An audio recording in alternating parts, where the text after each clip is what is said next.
FC Naples, so back. 4 points over 2 games.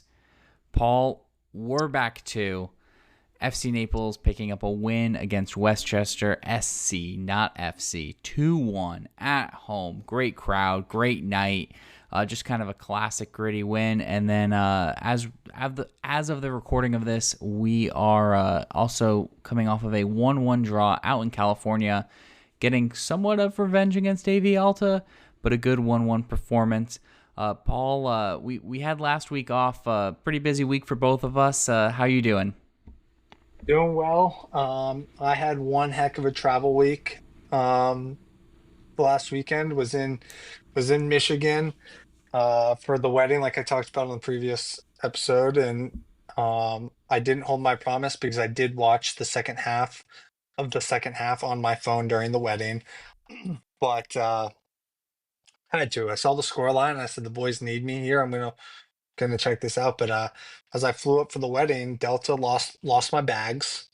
So I had to go buy a new suit, to which the ferry people on Mackinac lost my new suit. So I did not get to wear a suit to the wedding, um, thanks to two travel companies losing two separate suits on the way up. So um, I had to just go in a button down and pair of pants that I had to borrow from someone else. But wedding was good. Got to watch the winner. Um, was awesome. Great effort by the boys. Girlfriend's trying to get me out on the dance floor. I'm like, we've got a few more minutes of extra time here before I said, just give me 6 more minutes. And luckily, my girlfriend knows soccer enough to know, is that 6 minutes of stoppage time, or is that like 6 minutes before the stoppage time? So, um, so yeah, so she's getting the hang of it, and it was awesome to get back home and pick up 3 points against the team we were supposed to pick up 3 points on. Um, so it feels good. Yeah, I'd like to know what happened to those two suits. Did you recover both suits, or are both suits still missing in action? So my first suit that I flew on Delta with was actually with my golf clubs. I was fortunate enough to get my golf clubs back the next night before I went up to Mackinac, which honestly was more important to me. But they put the wrong person's name on my bag tag. So lesson to everybody out there, check your bag tags and make sure they have your name on it. It was Costas, which is close but not the same as me. And that person was also flying out the next day. So not really sure what that Delta person was doing. And they were also flying Atlanta to Charlotte, and I was flying from New Orleans to Detroit. So really not sure how these bags got screwed up. And my golf clubs did come the next day, and I was able to pick them up before I left Detroit.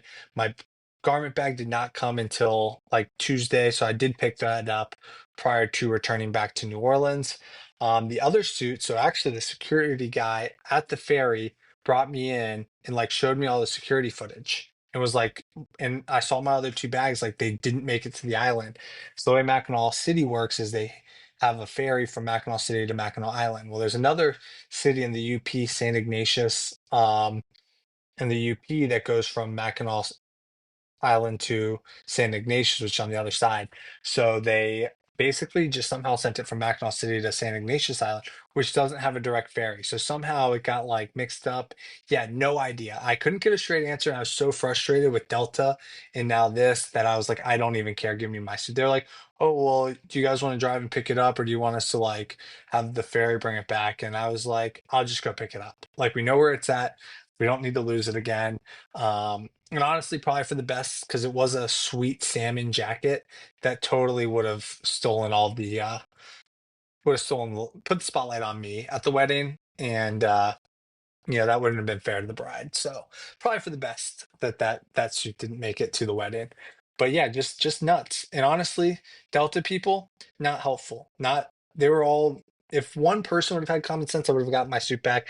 So now, hopefully, I'm filing a lost bag claim and hopefully getting some money back, but we all know how that goes. So everybody thought it was Spirit because I fly Spirit a lot, and I can tell you one thing: Spirit would never do this to me.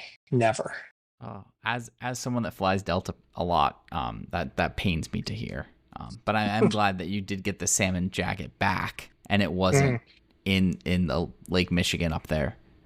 Yes. somehow. So nothing says wedding in the middle of July in the UP like a salmon jacket.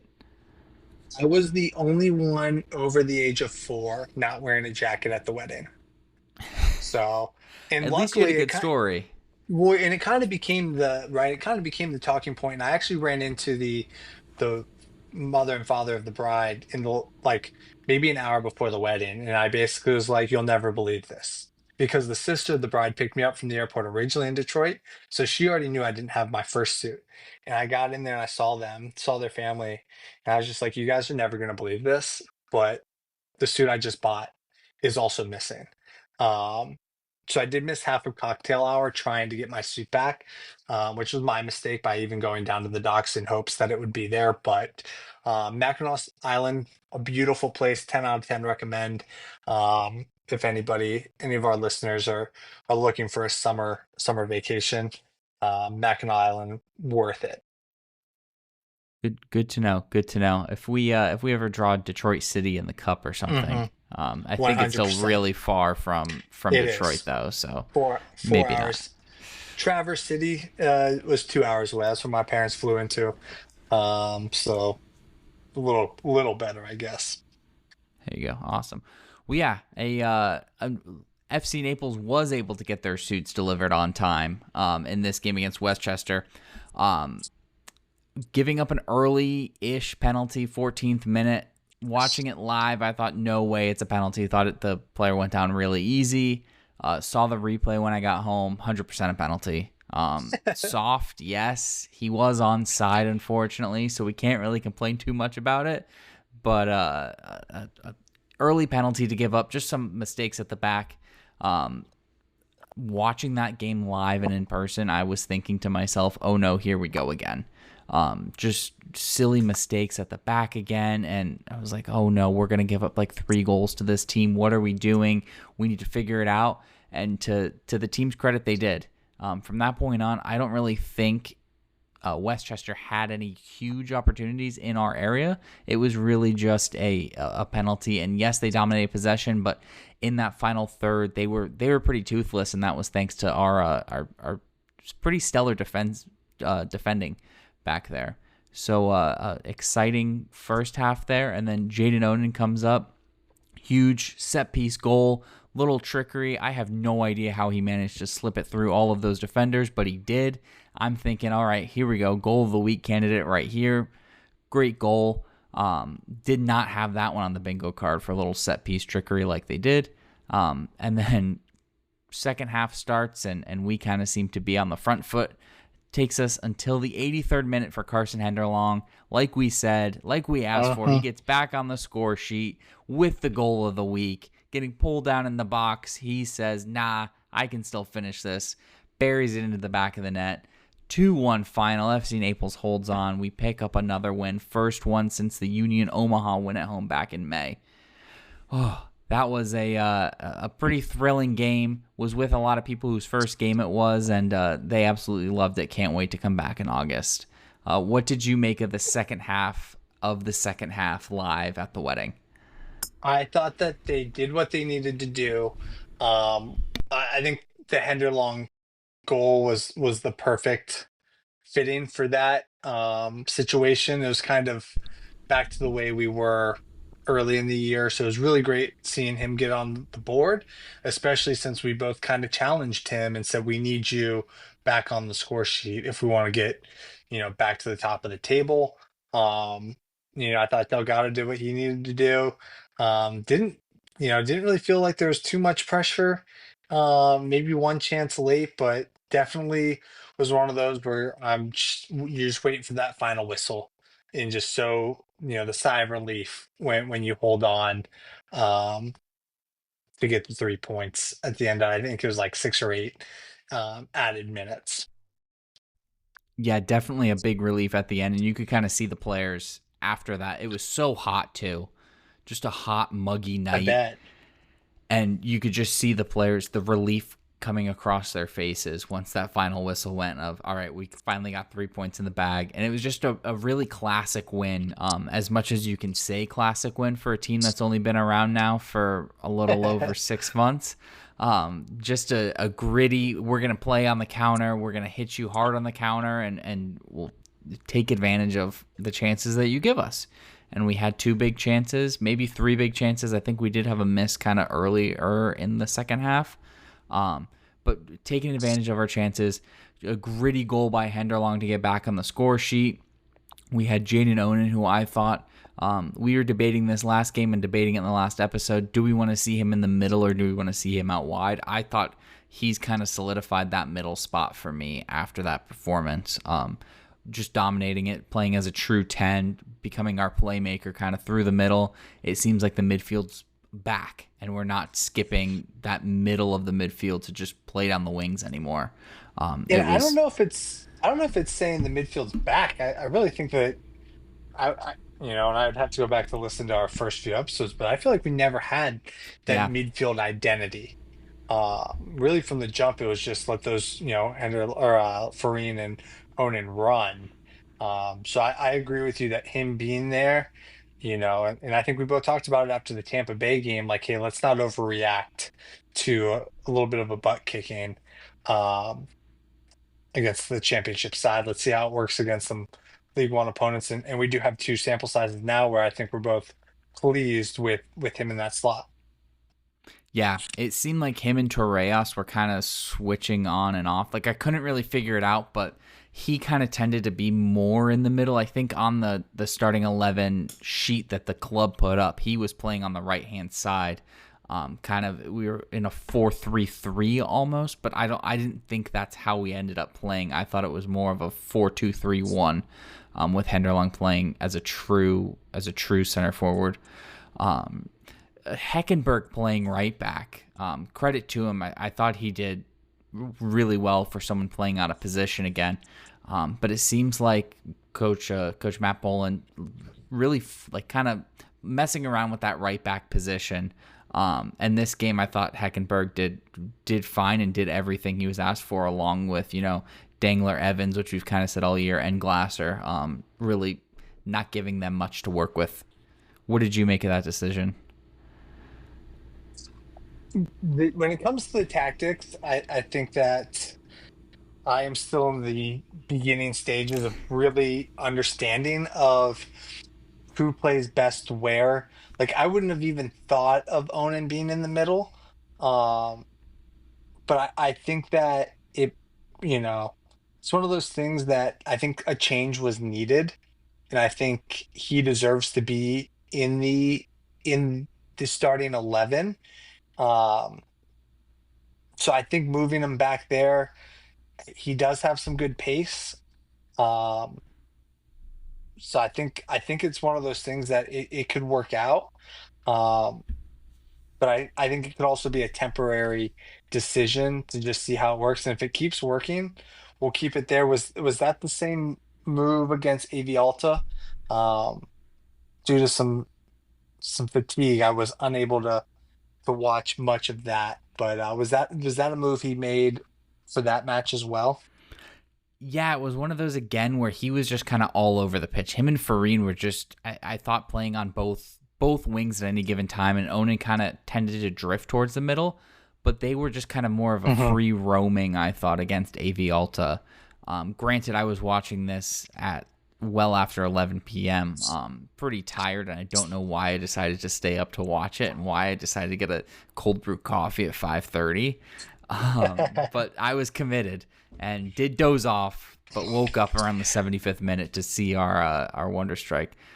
So I, let's go. I I was just gonna say it does feel like they do have that free roaming ability on this team. Like I feel like they what you see online is, hey, this is our starting 11 shape is very not what we do. Like it's kind of how we're gonna start, but they do change shapes a lot, and I think that that's something that's probably good, but also can probably be part of our backline cracking more as of late. that could be part of the reason is they're not sure who was actually responsible for that person. Yeah, it was a lot of mid game shifting. It looks like having like watching the games in person, you can kind of pick up on it a lot more. Watching them on Hmm. TV is a little harder, but you can see it's all intentional, and I don't think anything's done without purpose. Like this game, I think it was a 4-2-3-1 is kind of what I clocked it at, but then at times too it was a straight 4-3-3, just kind of bouncing back and forth all game. This AV Alta game, I thought we played well, especially given last time we met with them, it was a Hmm. 4-1 loss, and it was just kind of we were sliding. But a real gritty performance again by us. I thought we're the better team for the first 15, 20 minutes again, like we've said so many times this year. They ended up scoring off of AV Alta kind of started to put the pressure on us around the 25th minute, I felt like. And after that, it was just, again, I was a little nervous, getting a little shaky. We weren't really making the best decisions across the field, and then they get called for an offside. We try to play out of the back. I don't know what we were doing, but we play it straight into them, and then they just hit us, and within 3 touches, balls in the back of the net. And it's kind of like we're all looking around like, what the heck just happened there? They're all looking at the scoreboard to see if it was in the final 15 minutes or not, um, of the first half. Yeah, what are your thoughts on that goal and the lack of closure? Slash, was that just a really good goal? What are your thoughts on that Yeah, opener? it's one of those where it was a great strike, and we didn't really give him that much room, right? Like we Hmm. had two guys closing him down, but I think everyone was just kind of a little late. That whole buildup was just a little late. We were just a little off our game, a little lacking there, and I don't know if it seemed to be more of a mental mistake of just whoops, like to give a golf analogy, like you're just not paying any attention, you just swing the club and then it goes way far to the right and you need to go to the left. Like that's kind of where I felt like our heads were at that point. And leading up to that goal too, we just kind of seemed a bit out of it kind of after that the 22nd 24th minute mark. But yeah, just kind of sloppy play. They took advantage. Great shot, great goal. Not much Delgado could do about it. Again, defenders are all kind of there closing him down. We're just a step late. I don't know. Just an unfortunate overall, I thought.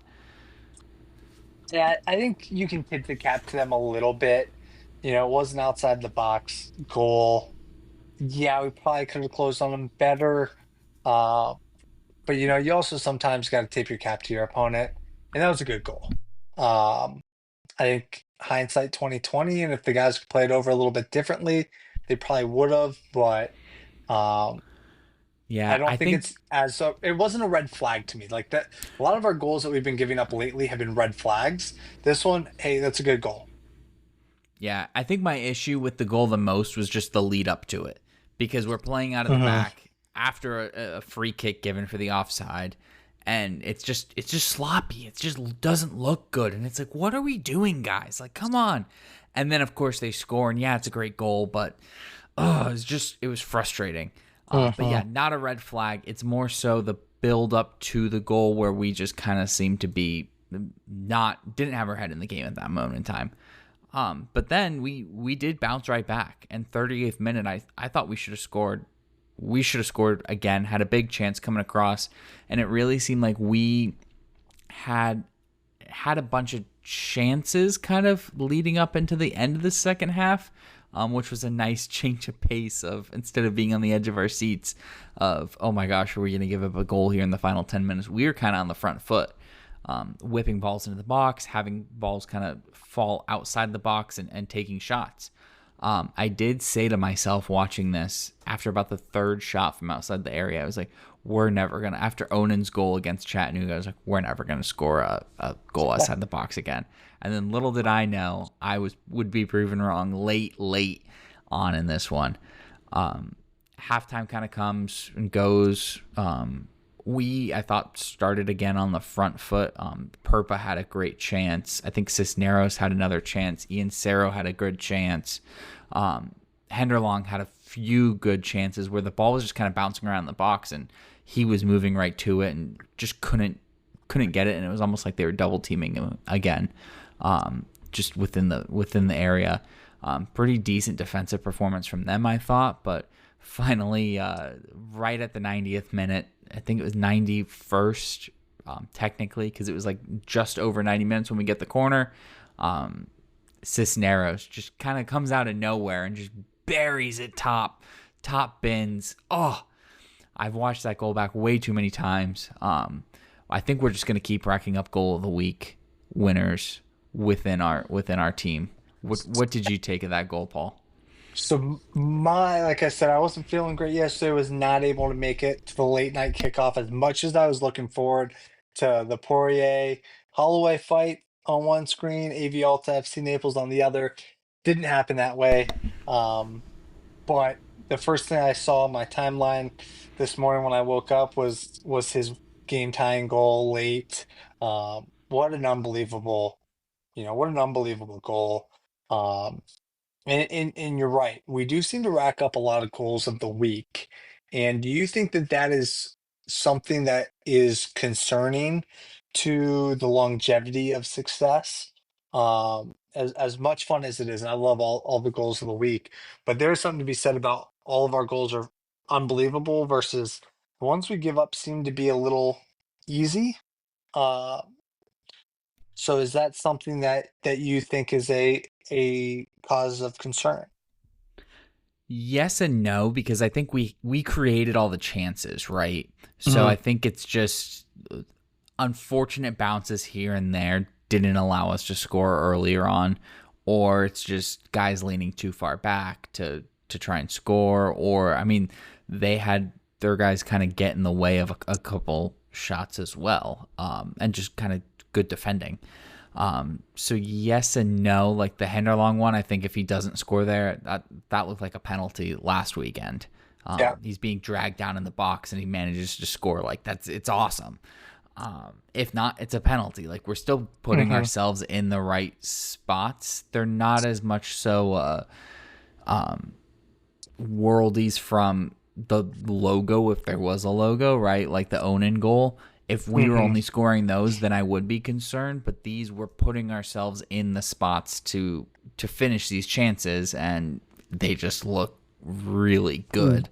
Like that Cisneros goal. Like we created the corner, we created the opportunity, and he was able Hmm. to bury it. If it would have taken it could have taken 3 deflections and gone in, and they all kind of count the same. So I don't think Hmm. it's that big of a concern right now, but I guess only time will tell. Yeah, and don't get me wrong, I love, and it really is one of those things that, you know, sometimes teams take these ambitious shots that you're like, what are you doing?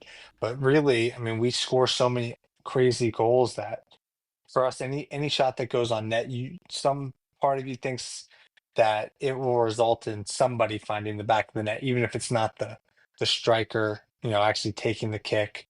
Um, So yeah, I was just something to think about as I was thinking about the breakdown of that first goal for Alta, where you're like, not really a concern versus like all of our prior goals have been concerning goals, but all the goals we're scoring just seem to always be awesome goals. And maybe that's just because we're fans of the team and we think everything that they do is amazing. It just helps when the league agrees and always nominates them for goal of the week. So it's easy to be a little biased that your team scores the best goals when we're always on the goal of the week discussion. Yeah, very true. We love a goal of the week, don't we? Would you take a goal of the Well, week or save of the week? yes. Good answer. Well, Good and then answer. we look at this one too, and this is now at like 1:06 a.m. I think local time in the Eastern time zone. Like 93rd minute, we almost scored again. We could have had a winner, and we just kept taking advantage of chances. I do have to give a shout out too for Delgado made a kick save and a butte quite literally around the 80, I think it was the 82nd minute. I can't read my own handwriting now because it was so late. 82nd minute, Delgado had a great save. So see that one for save of the week. Save of the week nominee possibly. Maybe we'll get sweep the save of the week goal of the week nominations. That goal in the 93rd, I'm watching the replay right now. That would have been one of the best goals of all time had that one somehow found the back of the net. I mean, this game was already a draw that feels like a win. I've had Hmm. to try to explain this to my wife now that there's two different kinds, or there's really three different kinds of draws. There's draws where it's like, yeah, that was the fair result. Yeah, just it's a draw. It's a complete stalemate. No one was really Hmm. better. Then there's draws that feel like a loss, which is what AV Alta is probably feeling right now, where you're leading the game for the majority of it. You've got a lead going into stoppage time now, and then someone scores a worldie like that against you. That's going to feel like a loss. Those fans went home disappointed. Hmm. Then you have a draw. The opposite of that is the draw that feels like a win, which is what we had where, oh my gosh, we're going to lose another game on the road. We can't beat these guys. What is going on? We've played well, but we just can't score. Oh, shoot, we just scored. Oh my gosh, it's 1-1. We're getting a point. We're bringing that point home. Let's go. The excitement. So the draw that feels like a win, you love it. Even though we're 2 points short of a win, that point feels pretty good.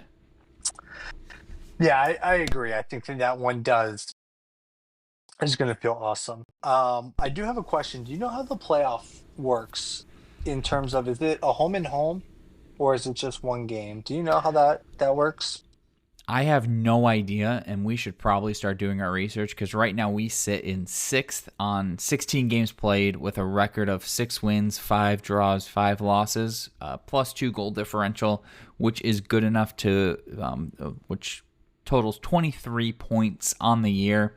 Right now, the first team out of the playoffs is Greenville, who we actually have coming up on Saturday in the Jägermeister Cup on 19 points. So we're sitting 4 points above that playoff line right now, if you will. Also, only 6 points back of first place Spokane Velocity, who's Who we demolished early in demolished the year. 1-0 early in the year. Demolished. Demolished.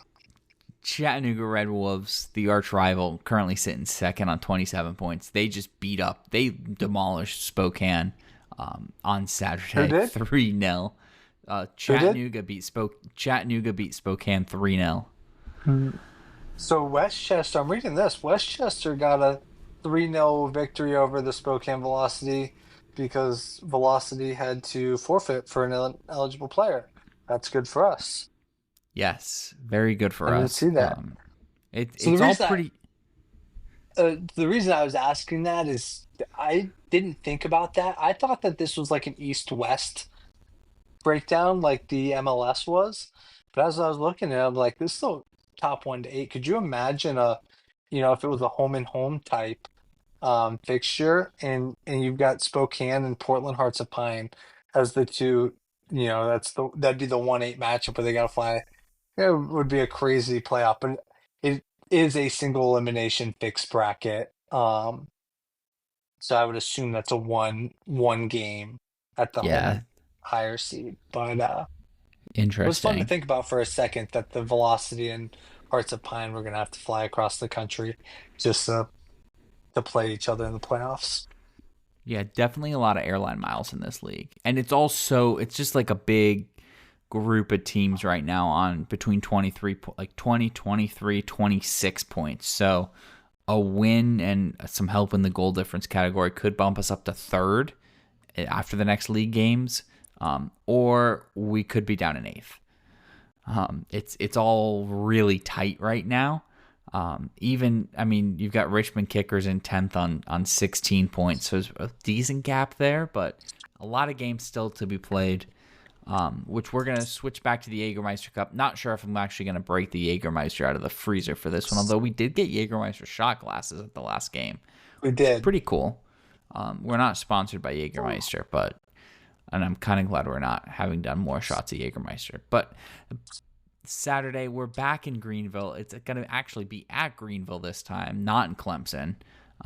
Like my last away day. I will not be in attendance at this one, but taking on Greenville Triumph. Paul, what are you thinking about this game?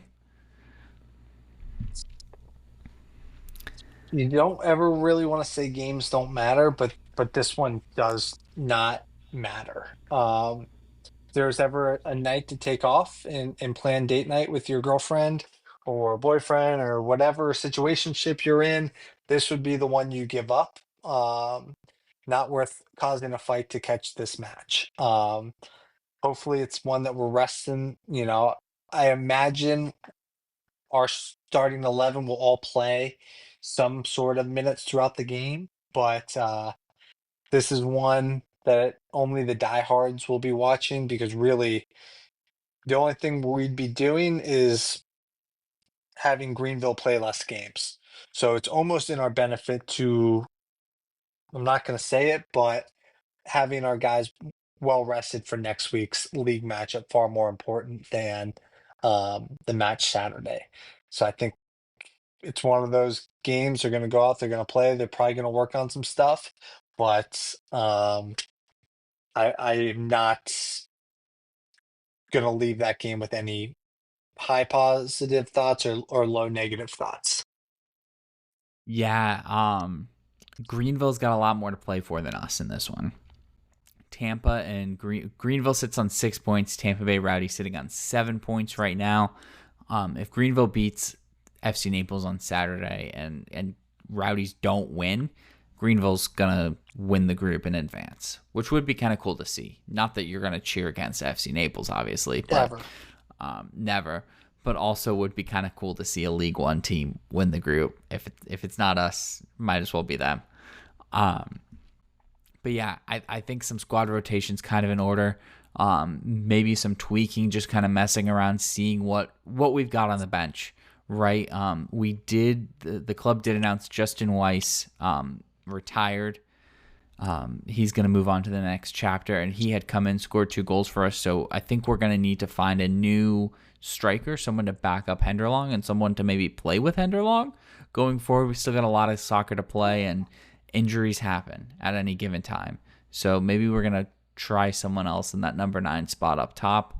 But yeah, I'd love to see just a little bit of squad rotation, just some new guys coming in, giving a chance and a chance to earn that first spot off the bench. I think our starting 11's kind of set at this point. But who knows what we've got on the bench? We've not really seen much of them so far. And honestly, it could be another situation where Poland plays somebody in an unorthodox position. And maybe that's Yes. why he chose the Jägermeister Cup game against the Rowdies to put Onan in the middle, was to say, hey, this game we would love to win, but if we don't win, not the end of the world. We're kind of long shot from moving on in this cup game. Let's try, we've been working him in the middle. Let's see how he looks in the middle. And I think you could see the same thing Saturday night. I don't know with who, where, but there might be a name on the lineup card that you're like, what is he doing in that position? But that's somewhere that they've been working on, or the player's been saying, hey, I think I could fit in well here. Um, that we could use this game as almost like a preseason game in the mid part of the season. And it does suck saying that. And without trying to do all the crazy math of what could happen, way too many variables would need to happen. And I don't even, without going into all the math, I don't think it's mathematically possible for us to even get a wild card spot. Um, so it really is a game that's just going to be 90 minutes. Don't get anybody hurt. See if we find anything creative. Yeah. Just kind of looking at it, we'd have to get on 6 points, and I think we need a lot of help in the goal difference category. So a win and a win by 8 maybe could put us through, but very unlikely. Greenville seems like they're they've had a lot of downs this season. But on paper and seeing them, I did watch a little bit of their game today against Richmond, as of the recording this on Sunday, and they looked great. So lots of hope for them. They had 27 total shots with 9 shots on target to Richmond 0. So something might have clicked with them today.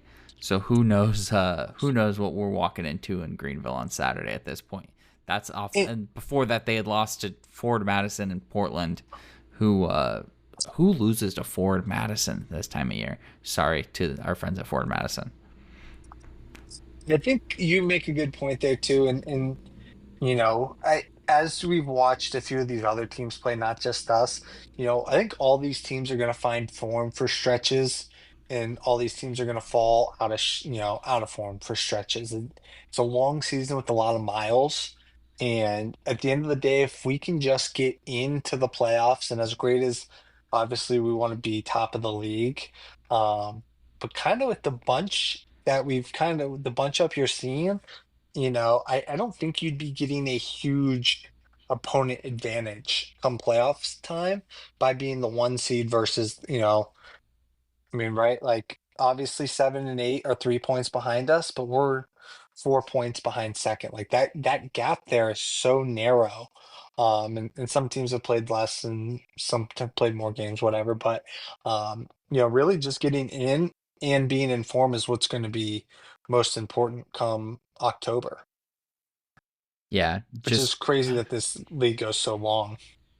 it's a long season. We're here at the end of July. Next league game is going to be August 2nd at Richmond, and then we're home August 8th. Sorry, August 6th, and then again home on August 9th to South Georgia, and then to Texoma back to back before we head off to Madison August 16th. But yeah, a long season, and I think you're right. If we can just get our form hot again and be really good like we were at the start of the season, at the end of the season, clinch that playoff spot, get into the playoffs, and then maybe make some waves first year in the playoffs. And you look at, who our losses have come to.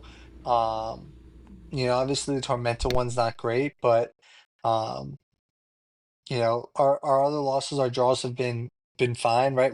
We're beating the teams we're supposed to beat, say with the exception of the South Georgia Tormenta. I think that's our really only bad loss.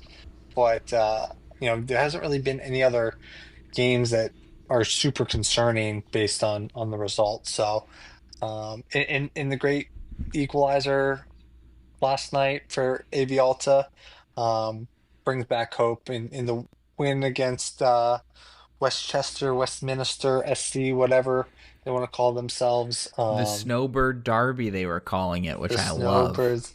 That is awesome. And if yes, that is the name I can get behind. That's awesome. Yeah. Do you want to Paul, do predictions for Saturday? I think I predicted a loss against Westchester, so I'm going to predict another loss, but it really means I'm predicting a win because I've been wrong. So let's go 2-1 Greenville. Am I allowed to say 3-0 Greenville? Like, am I gonna get a No, bad go note for from it. the team? Because Probably, I'll go but 3-1. Yeah, I might get a talking to. I'm gonna go 3-1. Um, and honestly, I'd be okay with that as long as we're trying new stuff out and trying, some different guys in different places. And if it ends 3-1, it ends 3-1. Um, let Greenville play more games in the Jägermeister Cup. love it. Anything else you want to add before we go? Thanks for the flexibility with the schedules to those that are listening. Like I said, we both love to do this full time and have an episode every Monday, but currently that is not what we are paid to do. So sometimes it gets put on the back burner. So glad we could get this done before a busy week again this weekend. But after this week, full time commitment to FC Naples until I start my new job. I love it. Yeah, busy week last week with both of us traveling quite a bit and full-time jobs getting in the way, which is annoying. But So thank you all. annoying. So annoying, that whole full-time job thing.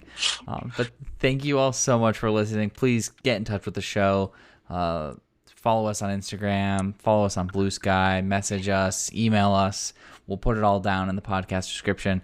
Thank you so much for listening. We will see you all soon. Until then, up the Naples.